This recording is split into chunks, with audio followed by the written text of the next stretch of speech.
Nosso chamado é para sermos luz do mundo, né? Amém? E entre todos esses pilares, nós estamos entrando nesse último, que vamos acabar nesse mês aqui. Administram suas vidas para Jesus, ou para o reino. E eu queria começar com a leitura de Romanos 1. Não é o nosso texto base, mas queria começar por ele, porque ele fala de algumas coisas importantes. Romanos 1, versículos 16 e 17. Romanos 1, versículos 16 e 17 diz assim: Não me vergonho do Evangelho, porque é poder de Deus para a salvação de todo aquele que crê. Primeiro do judeu, depois do grego. Porque no Evangelho é revelada a justiça de Deus, uma justiça que do princípio ao fim é pela fé. Como está escrito, o justo viverá pela fé. Amém? O justo viverá pela fé. E eu gosto, vocês sabem que muitas vezes a gente compartilha ao longo da mensagem alguns pensamentos, algumas reflexões de homens que Deus tem usado, né? Mas eu queria fazer isso no começo, pensando nesse texto, que o Evangelho não é alguma coisa que a gente precisa olhar timidamente. De repente você tem alguns amigos, alguns companheiros de trabalho, que você, de vez em quando, tem até vontade de compartilhar o Evangelho, mas fica tímido, né? Como se fosse uma coisa menor. Puxa, uma pessoa, de vez em quando a gente olha uma pessoa tão bem sucedida, né?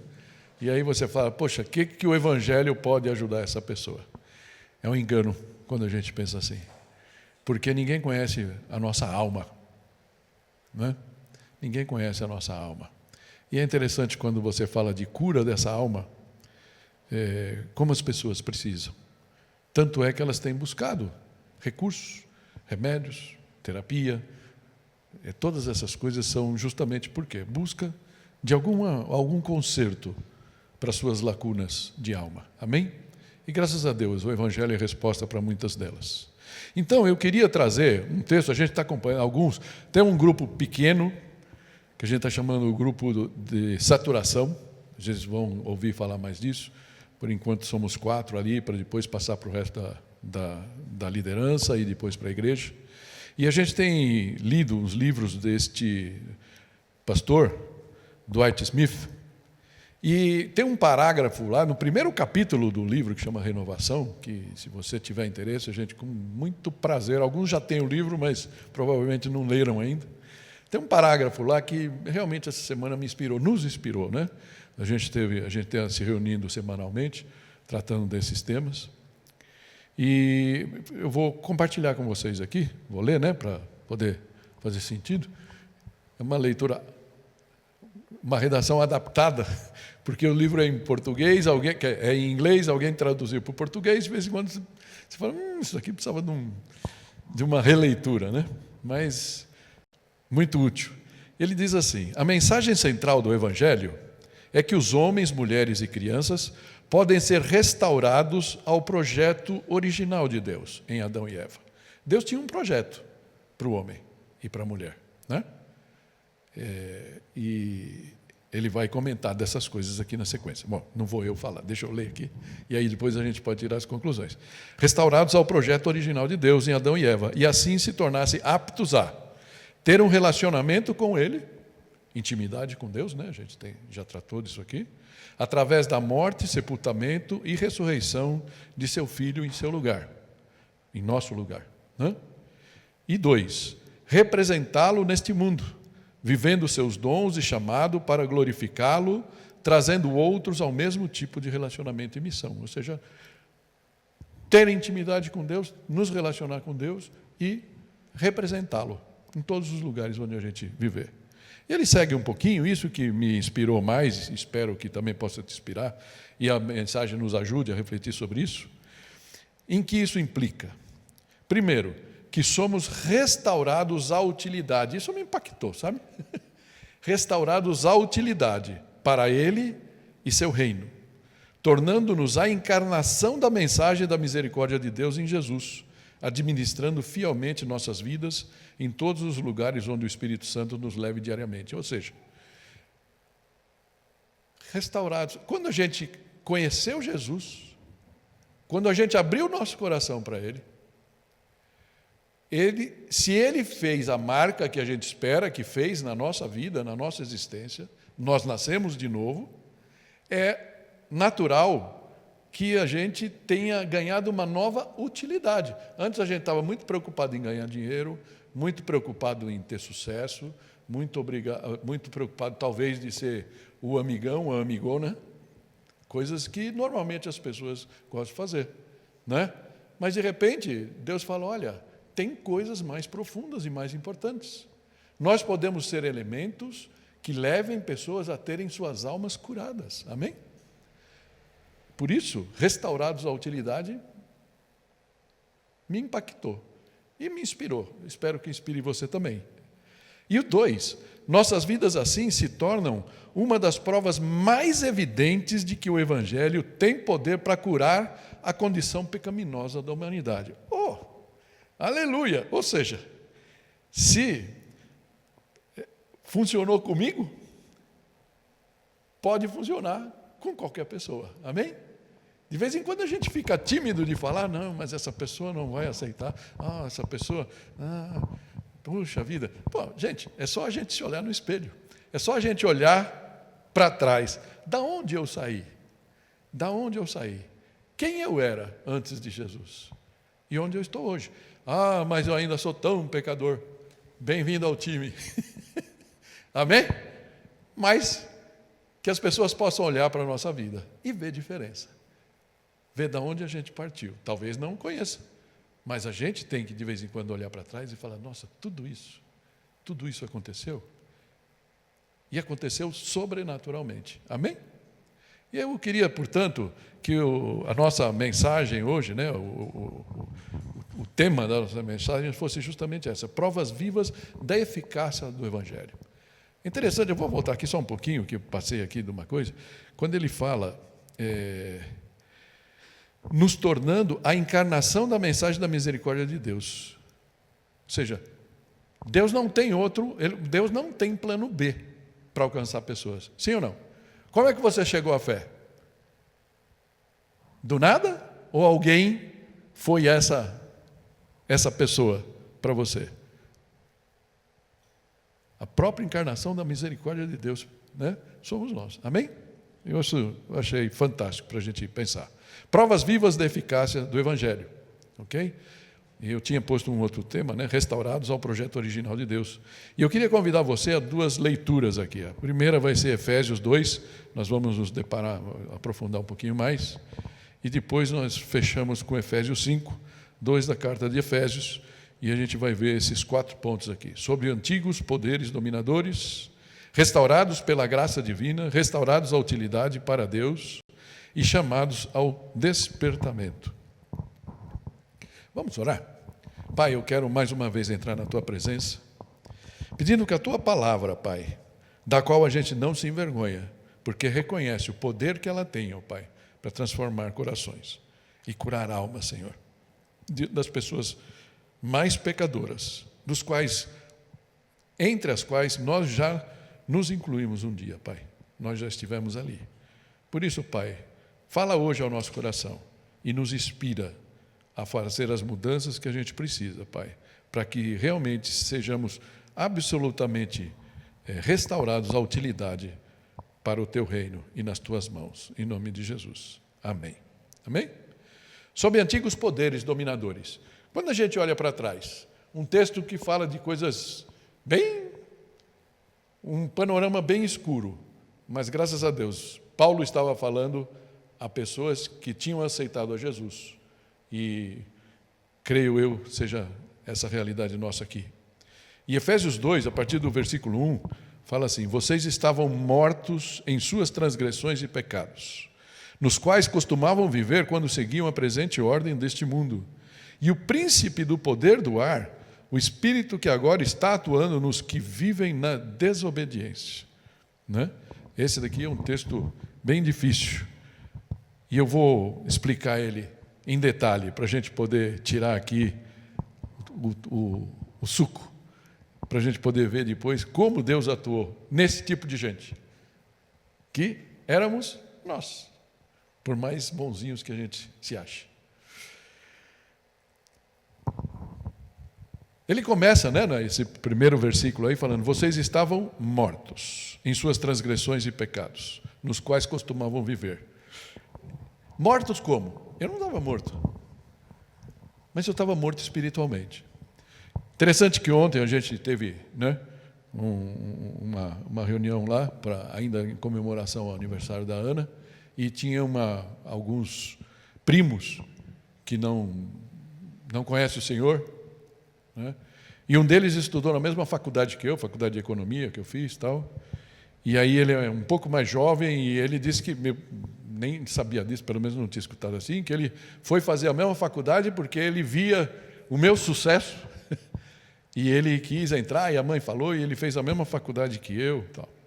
E aí na mesa ali foi interessante que Deus me deu a possibilidade de testemunhar sobre um professor que a gente tinha. Era na Faculdade de Economia São Luís, ali na Paulista, que a PUC hoje absorveu, nem sabia disso. E eles, como era de origem, fundamento católico, eles colocaram eles não podiam dar aula de religião, mas eles puseram lá antropologia filosófica. Era um nome bacana, Infelizmente, a gente comentou, a filosofia foi tirada, das carteiras das nossas, pelo menos dos nossos cursos mais comuns, já não se estuda isso.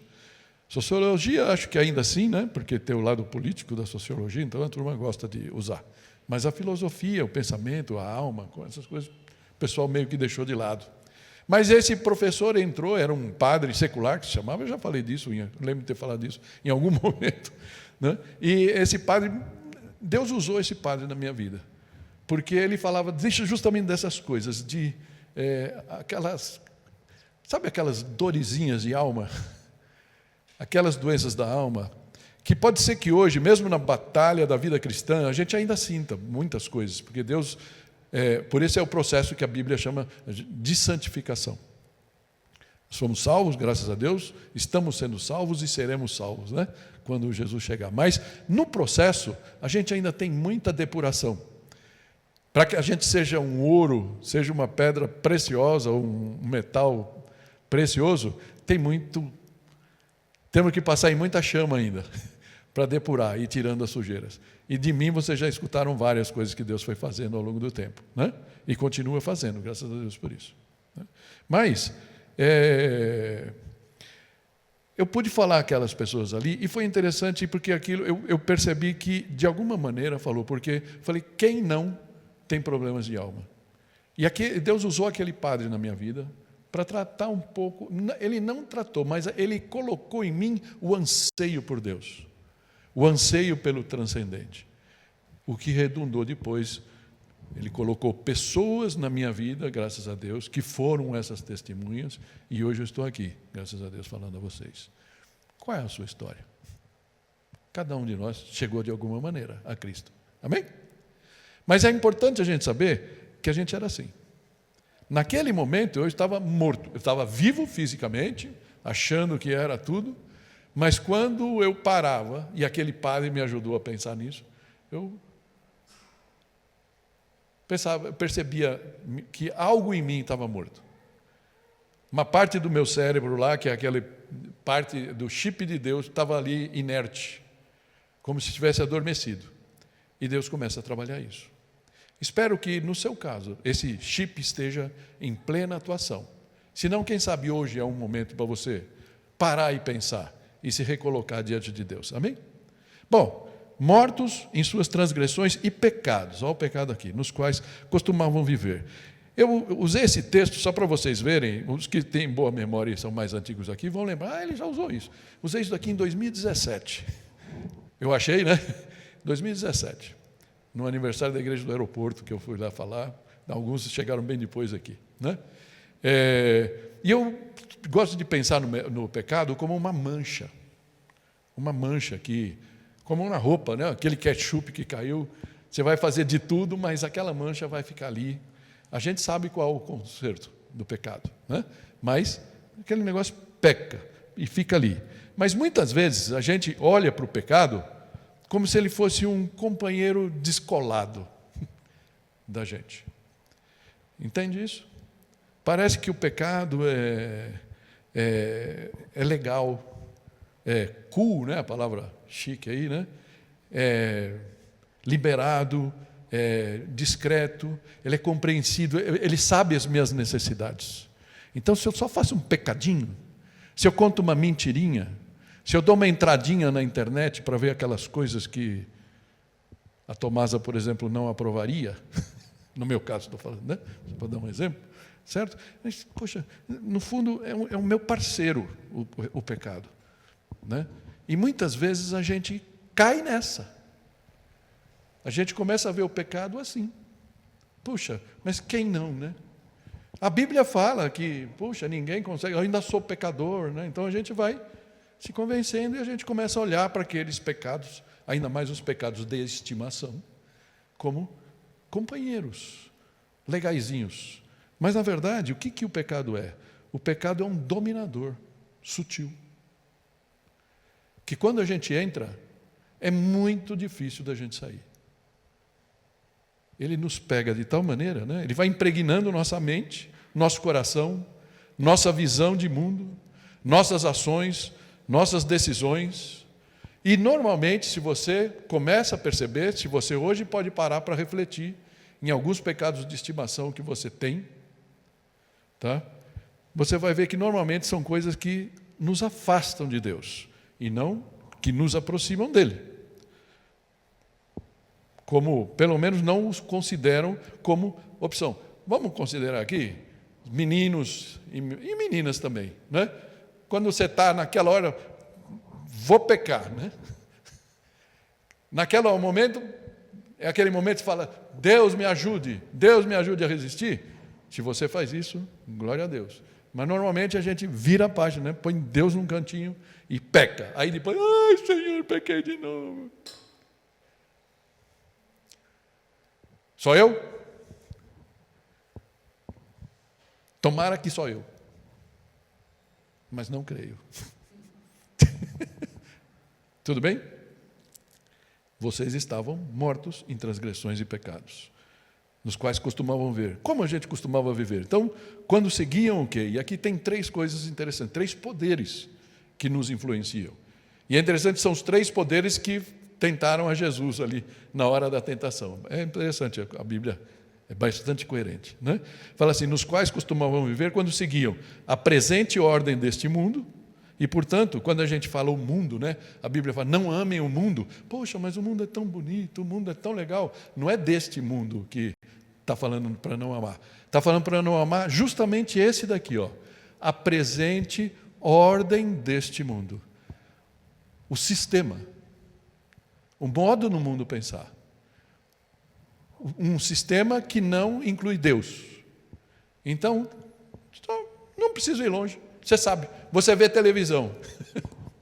Pronto, não preciso falar mais. Você sabe o que o mundo defende. E o mundo defende algo onde Deus não encaixa. E que se você mergulhar naquele mundo, nesse sistema, esse mundo te aparta de Deus. Ok? Tudo bem? Então, é uma coisa muito clara. Todos nós seguimos isso aí. Esse é o mundo. O outro que ele fala aqui é um que a gente, de repente, os pentecostais estão sempre falando desse mundo, dessa parte do mundo aqui. Outros menos. Ou temem até achar que ele não existe. Mas fala aqui, seguiam o príncipe do poder do ar, o espírito que agora está atuando nos que vivem na desobediência. Ou seja, quem é? É o diabo. Satanás e seus anjos, não é? E Lutero costumava falar que eles estão por aqui, né? E a gente precisa saber disso. Por isso, nessa própria carta, lá no capítulo 6 de Efésios, o Paulo vai falar, nossa luta não é contra carne e sangue, não são aqueles chatos da internet, ou aqueles juízes que você fala, como pode ser? Aí você fica pensando que é o homem. A gente tem que saber que existem poderes por trás. Né? Não é contra carne e sangue, mas contra espíritos e potestades do ar, que atuam nesse mundo tenebroso. E nós convivíamos Muitas vezes na ignorância. Algumas religiões, né, trabalham com isso tão normalmente, né, como se fosse tudo de luz. Não é? Mas tem mais uma. No versículo 3, fala assim: anteriormente todos nós também vivíamos entre eles, satisfazendo as vontades da nossa carne, seguindo os seus desejos e pensamentos. Então, gente, estes 3 quadradinhos aqui, o mundo, a carne e o diabo, são os 3 maiores poderes dominadores que costumavam comandar nossa vida antes de entendermos que Cristo é o que Ele fez por nós e termos convidado Ele para ser o nosso Senhor. Amém? Creio que hoje, pelo menos aqui, todos convidamos Jesus a ser o nosso Senhor. Amém? Se você está nos escutando pelo YouTube, quem sabe hoje seja um dia para você abrir o seu coração para que o Senhor possa fazer morada lá, como é a promessa dele. Tá? Mas, então, o que esses 3 poderes atuando na nossa vida implicam? Qual é a atitude que ele dá para Deus? O texto segue dizendo: como os outros éramos por natureza merecedores da ira divina, da ira. Graças a Deus que a ira de Deus não é como a nossa, não é uma raiva, né? Deus se ira, olha para a gente, mandar um raio lá. Acho que a gente merecia, a gente vai ver isso aqui, tá? Mas não é assim que Deus é uma questão que é contra a santidade dele. Tudo que é contra a santidade dele, a Bíblia chama dessa forma. É a forma da Bíblia nos fazer entender. A ira de Deus não é a nossa raiva, como se fosse uma própria, mas graças a Deus Ele atua de uma forma diferente, e esse é o nosso segundo ponto. Restaurados pela graça divina. Restaurados pela graça divina. Então, o versículo 4, esse todavia é um bálsamo, né? Todavia Deus, que é rico em misericórdia, pelo grande amor com que nos amou, deu-nos vida com Cristo. Quando ainda estávamos mortos em transgressões, pela graça vocês são salvos. Amém, a graça. Eu vou trazer um quadrinho que eu já trouxe algumas vezes, mas para mim ele é bom, porque se você um dia vai falar com alguém, vai testemunhar, e cai assim, poxa, mas por que Jesus teve que morrer e tal? Pelo menos você tem algum argumento para poder te ajudar. Tá? E Deus é justiça, ok? Dentro da sua santidade, Deus é justiça, mas Ele também é amor. Então, como justiça, Ele deve punir. Não dá para Ele tirar isso da frente. Por quê? Porque justiça é receber exatamente o que merecemos. Cheguei em casa, fiquei doido da vida, tinha um papel de multa lá. Eu falei, caramba, tenho tomado tanto cuidado, puseram, e aqueles que de vez em quando vão lá em casa, cuidado, naquela subida ou descida, na frente do restaurante lá, esqueci o nome, da Gramada, da churrascaria, puseram um tal de um radar lá, 50 por hora. Você está subindo, é incrível, quando você vê, você está a 55, e eu tomei uma multa. Eu tomo todo cuidado, não sei como, está lá. Eu estava a 60, e é 50, e aí aqueles 9 fora lá, bom, multa. Né? Então, justiça, receber exatamente. Eu posso espernear, eu posso falar, pô, mas eu não. Está lá, tem a foto do carro, um lindinho lá, lindinho passando lá, está a foto lá, não tem jeito. Então, vou ter que pagar. Justo, justiça. Receber exatamente o que merecemos. Mas o lado amor de Deus, Ele quer perdoar. Mas Ele não pode simplesmente perdoar, né? Porque misericórdia, né, que é digamos, é a execução do amor, ou o amor na prática, é não receber o que merecemos. Então, se justiça é receber o que merecemos, misericórdia é não receber o que merecemos. Mas desse conflito do caráter de Deus, surgiu o quê? A cruz. Surgiu a graça. Amém? Por isso Jesus veio, por isso Jesus morreu. Mas a graça é algo que não é nem justo, nem misericordioso. É mais. Não é? Graça é receber um favor que não merecemos.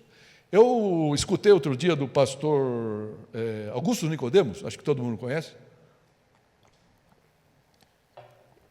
Ele falou que logo quando ele se converteu, era moleque, ele foi para Gamileira, e eu conheço Gamileira, eu passei por Gamileira, perto de Garanhuns, lá no Pernambuco. E ele foi para lá, e é um lugarzinho bem chinfrinzinho, né? Bem ruinzinho, tadinho. Mas ele foi para lá. Ele foi, acho que foi ajudar numa igreja, então arrumou um quarto lá onde ele tinha, e ele estava muito no começo da conversão, e ele começou a comprar livros e tal, e tinha, no lugar onde ele estava, tinha uma despensa, onde ele tinha um saco de arroz, um saco de açúcar, essas coisas, né? Tudo bem? Aí um dia ele está dormindo, uma noite ele está dormindo, ele escuta um ruído, ele escuta. Aí foi, olhou, não tinha nada. Aí, até um dia que ele chega lá e ele vê o arroz no chão, ele percebeu que tinha mordida, ou seja, tinha um rato. Ele não conseguia dormir várias noites procurando, não achava, tal, e foi, e via coisas comidas, punha remédio, foi lá no lugar, comprou uma ratoeira, pôs, nada, até um dia que ele viu, o ratinho começou a roer os livros dele. Os livros, e ele ficou doido, falou, tem que resolver. Aí foi falar com um especialista lá na cidade, parece que a cidade tem bastante, né? E o cara falou, olha, esse deve ser um ratinho pequeno, com a ratoeira normal. Cara, um dia que ele chegou, estava a ratoeira, o queijo não estava, mas a ratoeira estava lá intacta, sem disparar. Aí o cara falou, ó, tem umas ratoeirazinhas pequenininhas para ratinho, costuma ser ratinho. Tá bom, então conseguiu lá uma ratoeira pequenininha, pôs. E aí, um dia, ele escutou, pá! A ratoeira fechar, o ratinho era esperto, disse que estava e ficou pegou pelo pé, assim, né? E pegou o ratinho. E ele, ao longo do tempo, vendo o estrago que o ratinho estava fazendo, e ele, impotente, ele falou, o dia que eu pegar esse rato, todo o ódio dele, a ira dele estava ali, o dia que eu pegar esse rato, eu vou esmagar, vou pisar, vou fazer, vou queimar. E ele ficou pensando todas as maldades da vida para fazer no rato. Mas aí, quando ele realmente pegou o rato, ele disse que ele chegou lá, acordou, pegou a ratoeira, aquelas ratoeiras pequenininhas, e viu o ratinho era bonitinho. Aí o coração dele foi tocado.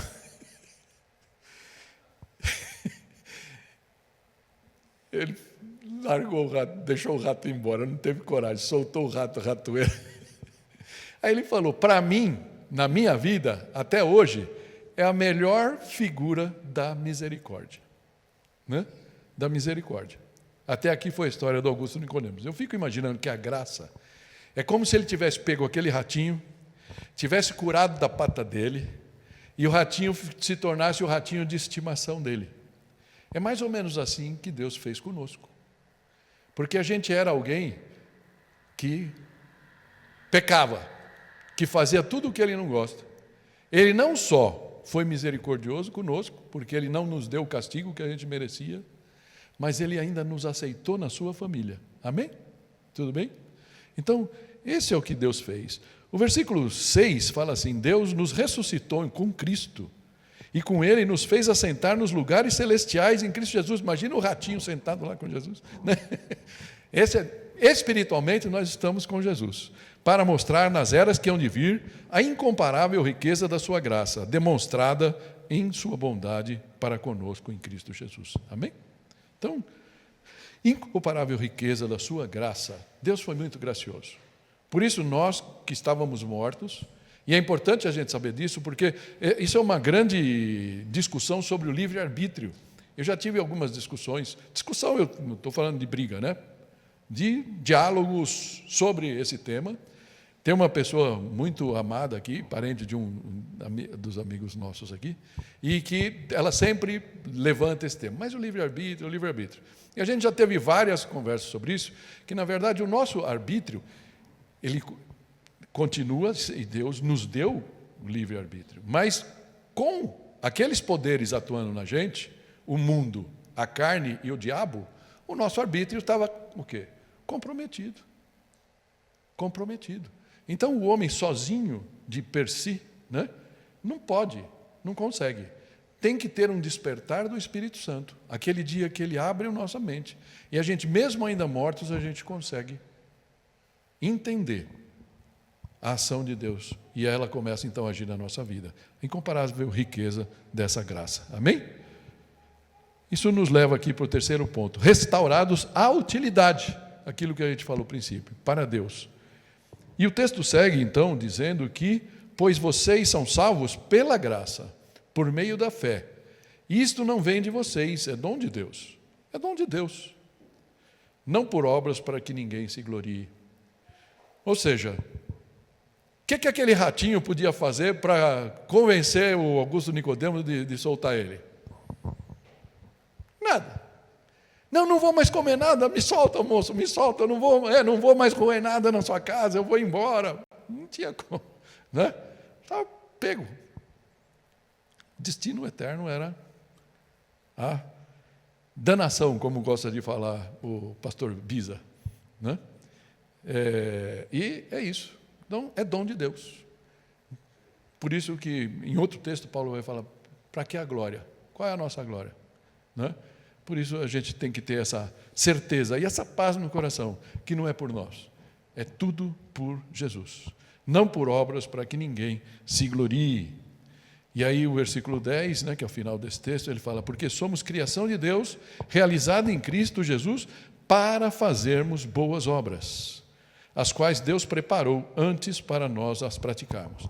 A grande pergunta que se faz, e eu queria comentar um pouquinho com vocês, é: quais são essas obras? Essas obras. Será que é caridade, né? Como os nossos amigos espíritas gostam de dizer, né? Que na caridade existe salvação, que só na caridade existe salvação? Primeiro que, tudo bem, né? Um entendimento, pelo menos que a gente pode discutir, caridade ali tem é sinônimo de amor, né? Do amor ágape, tá? Então, é somente no amor, ou seja, pelas nossas obras. O amor ajuda bastante, mas o que são as obras que Deus preparou antes de tudo, desde Adão? O projeto original, que seria o quê?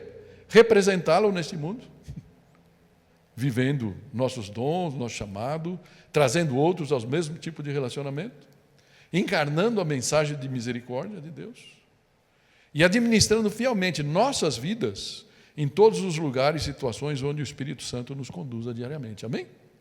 Por isso eu gosto muito daquele texto que eu uso infelizmente, em muitos velórios a gente usa, naquele Salmo 84, acho, né, que fala: Senhor, ensina-nos a contar os nossos dias, para que o nosso coração alcance sabedoria. Ensina-nos a contar os nossos dias, dias úteis nas mãos do Senhor. Amém? Isso então nos leva para o final. E aqui então é que nós vamos pular de Efésios 2 para Efésios 5, chamados ao despertamento. Se essa é a nossa realidade, se nós sabemos, se nós estamos na caminhada, a gente pode olhar para trás e falar: cara, eu era isso aí. Tudo bem? Estamos juntos? Você era isso aí? O que a palavra diz? O que Paulo fala na sua própria carta, um pouco mais para frente, versículo 15 de Efésios 5. Tenham o cuidado com a maneira como vocês vivem. Não sejam como insensatos, mas como sábios, aproveitando ao máximo cada oportunidade, porque os dias são maus. Portanto, não sejam insensatos, mas procurem compreender qual é a vontade do Senhor. Amém? Esse texto é muito profundo e pode nos levar muito mais além do que a gente tem a possibilidade de fazer isso agora. Mas eu queria que você pensasse na sua experiência. Tenham cuidado. É muito fácil da gente se envolver com as batalhas do mundo, daquele mundo, do sistema do mundo, né? E de repente a nossa fé ficou num cantinho.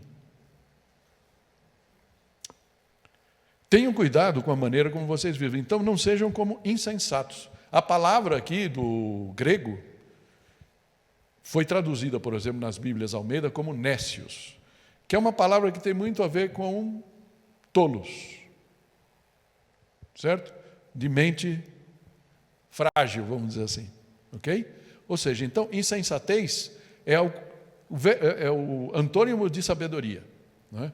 E Deus nos chama então para olhar para a nossa vida e não sermos insensatos. Se nós somos aquilo e nós sabemos o propósito da nossa vida, que nós temos que representar Deus, quantas vezes você já trocou alguma discussão? Já aconteceu comigo. Confesso e peço perdão a Deus por isso, e já perdi também. De vez em quando você vê uma coisa, uma discussão num grupo de WhatsApp que você participa, e tem uma coisa lá que fala, essa aqui é matadora, né? Essa aqui é lacradora, vou lacrar aqui. E aí você põe, e aí o Espírito fala para você, essa tua postagem ajudou as pessoas do grupo a se aproximar de mim ou se afastar de mim? E muitas vezes eu já tive que botar meu joelhão no chão e falar, Senhor, me perdoa. Eu tinha que estar postando um versículo no grupo e não essa lacração. Não sejamos insensatos, irmãos. Não sejamos, mas sejamos sábios. E sabendo que os dias que a gente vive são dias maus. A gente está vivendo num mau momento, como sociedade. E tomara a Deus que Deus ainda fez. De vez em quando a gente se anima com algumas coisas políticas que acontecem, mas a gente precisa saber que, infelizmente, a solução do mundo não virá assim. A solução do mundo só virá com a volta de Jesus. Amém? E esse deve ser o nosso anseio. Interessante que os versículos anteriores desses aqui, no próprio capítulo 5, dizem assim: mas tudo o que é exposto pela luz torna-se visível, pois a luz torna visíveis todas as coisas. Ou seja, se nós somos chamados a ser luzes na cidade, é importante a gente saber onde a gente vai, que a gente ilumine. Mas esse daqui, podemos ler junto esse finalzinho aqui? Por isso é que foi dito, desperta, ó tu que dormes, levanta-te dentre os mortos, e Cristo resplandecerá sobre ti. E eu acrescentaria, através de ti. Se nós estivermos com os nossos... Tem uma... Eu vejo assim, pode ser que não seja a tua leitura disso, vocês têm ouvido falar muito da cultura woke, né? O que é woke? W-O-K-E. É de awake, que é desperto, em inglês, certo? Então, os jovens, as faculdades, tudo mais, infelizmente estão entrando nisso, estão achando muito bonitinho. Muitos países estão falando tchau para isso, estão já dando a volta, né? Mas eles pegaram isso, da onde eles pegaram isso? Eles pegaram isso da Bíblia. Só que usaram mal, distorceram. Porque quem são os wokes? Somos nós, gente. Nós que despertamos para a realidade do mundo. Nós que despertamos para o mal que o mundo, a carne e o diabo fazem, e que só Jesus é a solução. Só em Jesus tem a salvação. Amém? Então, desperta. Não entre em roubada que o mundo faz você crer. Seja sensato. Tenha sabedoria. Amém? E é muito bom a gente saber e pensar que isso daqui... eu fico muito chateado quando eu termino, e perdão, porque algumas vezes eu já terminei assim, muitas e muitas vezes. Tipo assim, vai e faça isso. E aí, de repente, você vai falar, mas onde eu tenho o poder de fazer isso? Da onde eu tiro forças? Né? É muito bom a gente saber que Jesus foi aquele que passou por tudo isso. E Mateus 5,16, no Sermão do Monte, depois dele dar a missão, fala, olha, sejam luz, ele fala isso daqui: assim brilha a luz de vocês diante dos homens, para que vejam as suas boas obras e glorifiquem ao Pai de vocês que está nos céus. Amém? O brilho é dele. O brilho é dele. A gente vê a lua à noite e vê a lua brilhando, sim ou não?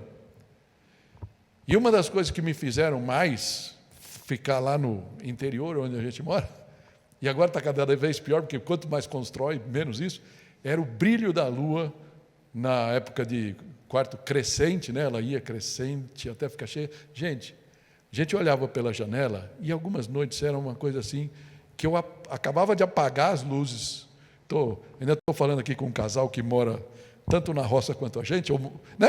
Mais ou menos igual, um pouquinho mais tranquilo nesse sentido, tem menos luzes talvez, né? E a gente chegava a apagar todas as luzes para ficar contemplando a maravilha da lua ali, né?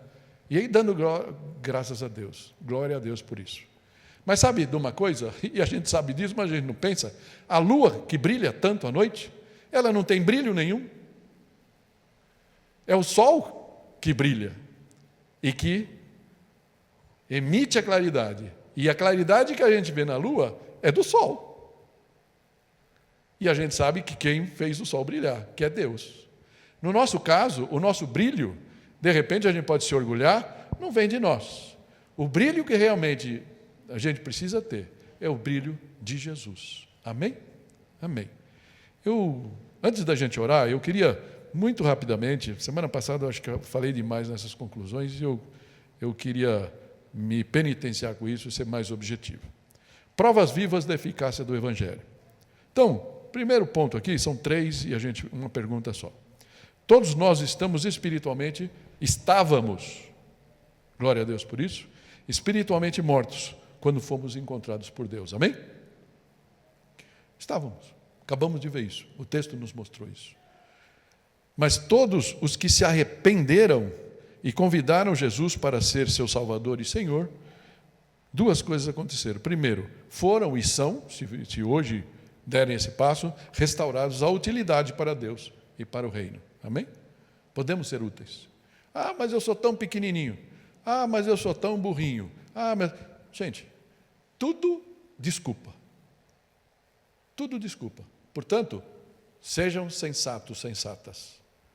Sejam sábias. Coloquem isso diante de Deus, que te fez e te resgatou e te...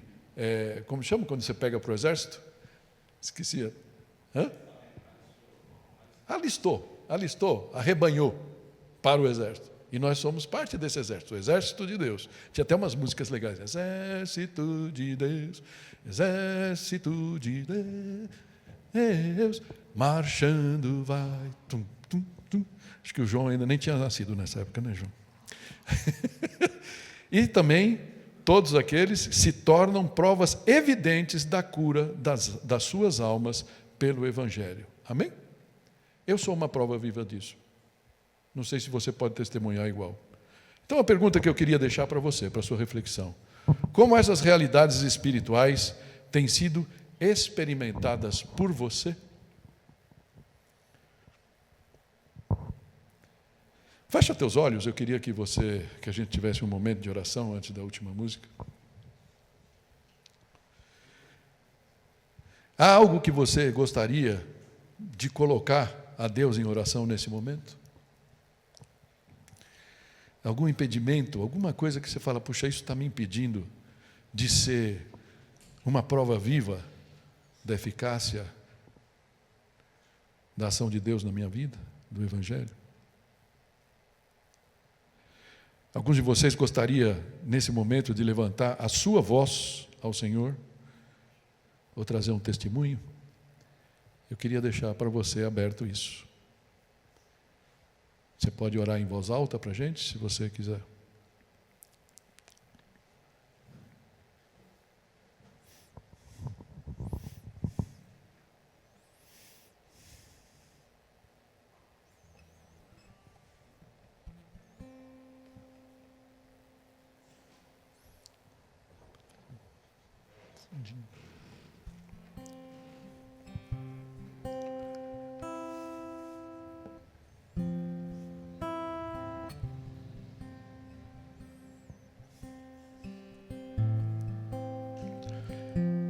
Coloca para Deus, nesse momento aí,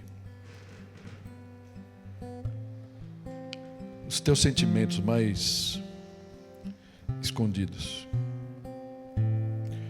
Eu não sei quanto a você, eu, por exemplo, tenho uma resistência, uma suposta resistência. Eu resisto a pensar em desânimo. Eu resisto a pensar em depressão. Mas algumas vezes me deparo com a minha humanidade, com as minhas fraquezas. E a coisa melhor que tem é saber que nós temos um Deus que nos conhece tanto. E o convite de Jesus sempre presente: venham a mim todos aqueles que estão cansados e sobrecarregados, e eu os aliviarei. Aprendam de mim, tomem sobre você o meu jugo, que o meu jugo é suave e o meu fardo é leve. Encontrarão descanso para suas almas. Senhor, Tu nos conhece tanto. O Senhor conhece cada um aqui, cada milímetro, cada fio de cabelo das suas cabeças. O Senhor sabe quando somos sinceros contigo, quando tentamos nos iludir e tentar iludir a Ti como se isso fosse possível. Mas nesse momento, Senhor, nós queremos nos colocar sem reservas aos Teus pés, Senhor.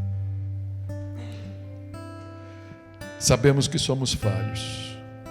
Algumas vezes nos sentimos incapazes de sermos testemunhas para Ti, Senhor. De entender que o Senhor nos restaurou para a utilidade, Senhor, e algumas vezes nos sentimos inúteis. Mas, Senhor, restaura dentro de nós esse muro que de alguma maneira foi abalado, Senhor. Restaura dentro de nós a fortaleza do Teu Santo Espírito que um dia entrou no nosso coração, Senhor. Restaura dentro de nós, ó Pai, o nosso primeiro amor. Aquele dia que, com uma alegria imensa, Pai, indescritível, nós Te aceitamos como o nosso Salvador e Senhor. Pai, nós queremos ainda Te honrar, nós queremos nos alegrar, Pai. Nós queremos ser úteis a Ti, nós queremos poder testemunhar, Senhor, diante das pessoas, em todos os lugares onde o Senhor nos levar, ó Pai. Que essas realidades, Senhor, possam ser verdade para nós também, na nossa vida. Que as pessoas possam olhar para a minha vida e falar: puxa, se Deus fez isso com essa pessoa, Ele pode também mudar a minha vida, Senhor. Que isso nos leve, Pai, a um patamar diferente. A um patamar de convívio com um fardo leve, como Jesus prometeu. Não com um fardo pesado da obrigação. Quando o Vinícius falava ao princípio que nos tinha trazido por aqui, até aqui, talvez alguns de nós tenham falado: eu vou por obrigação, porque vontade eu não tenho não. Tira de nós, ó Pai, esse peso, que nada que a gente venha fazer, que a única obrigação que a gente tem, ó Pai, é de amor a Ti, de retribuição, Senhor, por tudo aquilo que o Senhor conquistou por nós. Que tudo é pela graça, favor imerecido, Pai, quando nós merecíamos a justiça, merecíamos a perdição eterna, mas o Senhor, através de Jesus, nos resgatou e Te damos graças por isso. Em nome dEle Te oramos. Amém.